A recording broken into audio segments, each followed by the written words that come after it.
Put this in your phone. The hand of God represents at least three things in Scripture. It represents provision.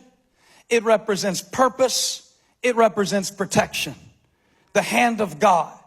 It's a hand that we cannot see with our physical eyes.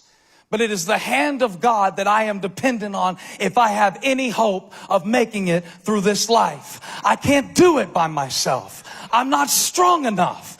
I'm no match for the devil in my own strength. So I need a mighty hand. This language is reminiscent, by the way, of the Exodus account.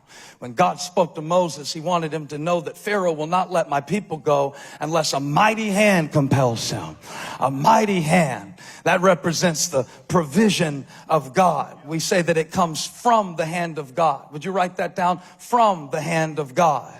Like loaves and fish. Peter saw Jesus one day want to take care of some hungry people, and he broke this bread and he took it from his hand, and something happened when it was in his hand, because the hand of God is a place of provision. And if you have a need in your life right now and you've been feeling kind of anxious, you need to know that the hand of God is a hand that is capable of providing all of your needs, not according to your limited supply, but according to his riches and glory. So Peter talks about the hand of God is a hand of provision. It's a hand of purpose. Would you write down by his hand? By his hand.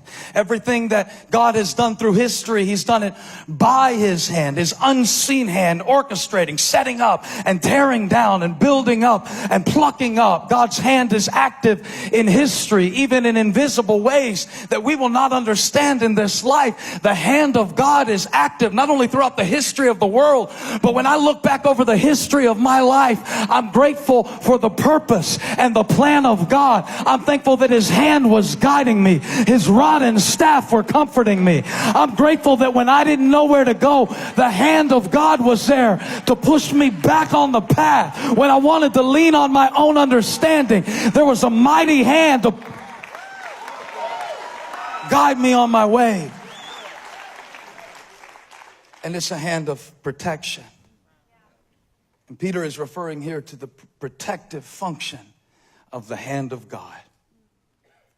And he says to the church under attack, and he says to the believer under attack, and he says to the teenager under attack, and he says to the depressed and the despondent and the broken and the hurting, stay under that hand.